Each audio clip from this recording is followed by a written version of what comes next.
আমি শিবানী, আমার হিজিবিজি চ্যানেলে আপনাদেরকে স্বাগত জানাই। তো আবার একটি নতুন ভিডিও নিয়ে আমি চলে এসেছি, একটি নতুন জায়গা আপনাদেরকে দেখাবো বলে। তাই সেজে গুজে রেডি হয়ে সবাইকে হাই করে দিয়ে বেরিয়ে পড়লাম আমাদের একটা নতুন জায়গায় যাওয়ার জন্য। তো আমার সাথে যাচ্ছে আমার বন্ধু বান্ধবীরা, সবাই মিলে রেডি হয়ে সবাই কিন্তু আপনাদেরকে হাই করলো। আর দেখুন, এই এতগুলো গাড়ি মিলে আমরা কিন্তু বেরিয়ে পড়েছি সামনের রাস্তার দিকে।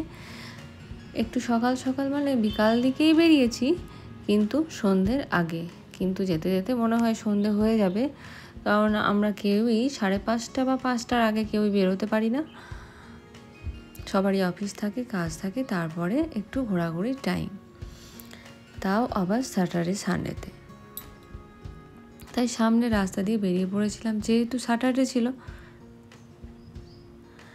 তাই একটু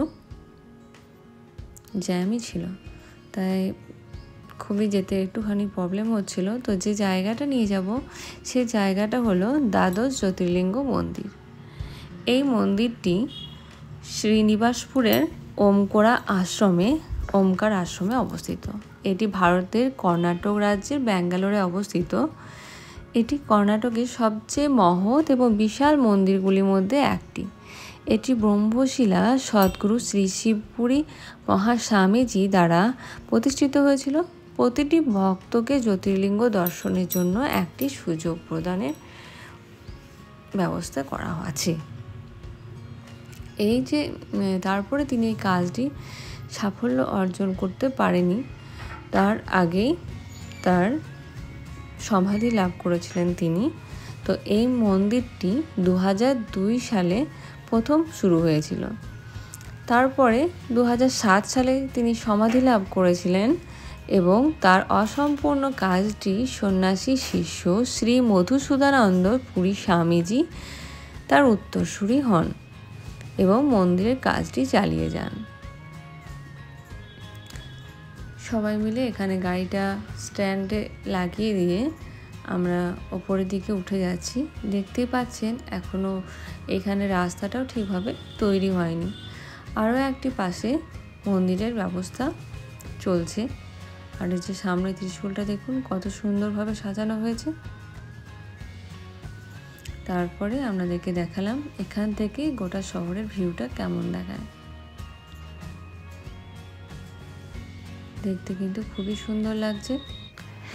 এখানে ভারতের বিভিন্ন রাজ্যের আদি পুরাণ জ্যোতির্লিঙ্গের প্রতিনিধিত্বকারী 12টি জ্যোতির্লিঙ্গ এবং সমস্ত 12টি জ্যোতির্লিঙ্গের দর্শনে ভক্তদের সুবিধার্থে পৃথক মন্দির স্থাপিত হয়েছে, যা অন্যথায় তীর্থযাত্রার জন্য অনেক সময় স্বাস্থ্য, সম্পদ এবং সময়ের প্রয়োজন হয়।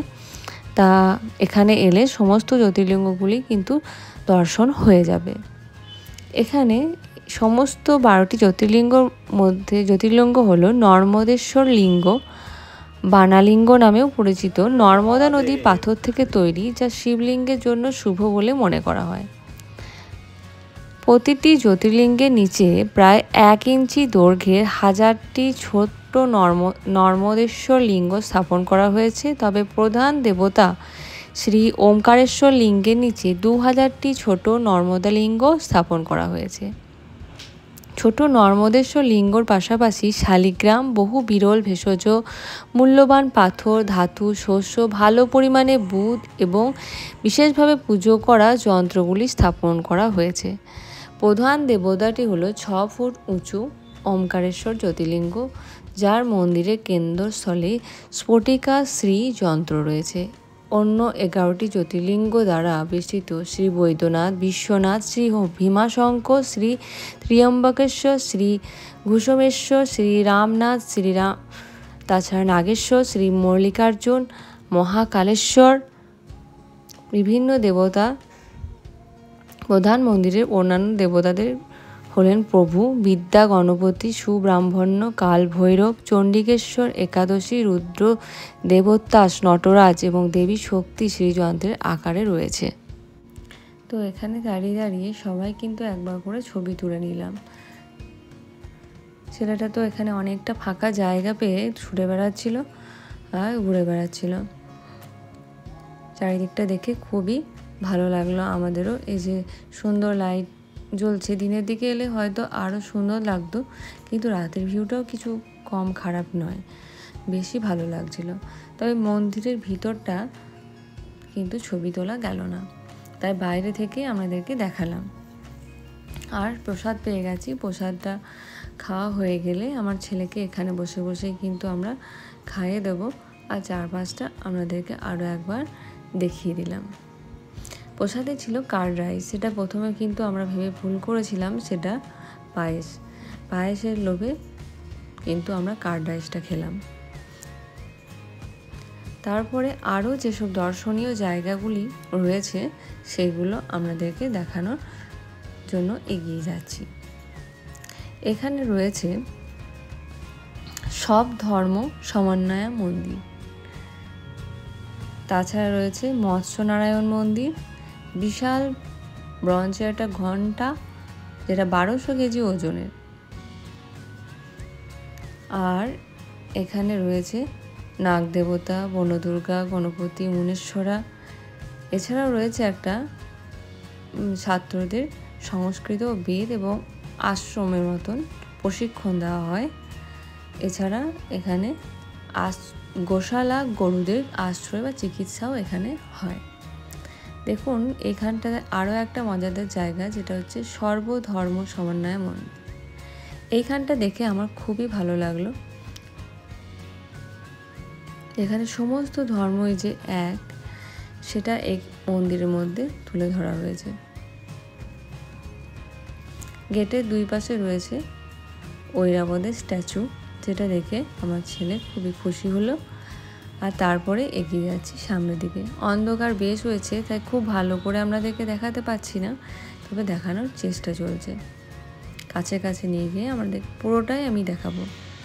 বৌদ্ধ, জৈন, ইসলাম, যত রকম আমাদের ধর্ম আছে সমস্ত ধর্মই কিন্তু এখানে উল্লেখ আছে। দেখুন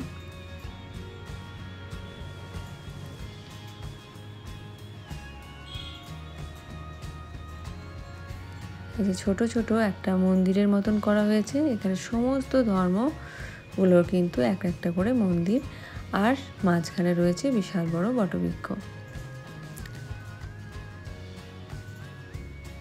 আরও একবার ভালোভাবে আপনাদেরকে গোটা জায়গাটা দেখিয়ে দিচ্ছি, প্রত্যেকটি জায়গা এক একবার করে। খ্রিস্টান ধর্ম,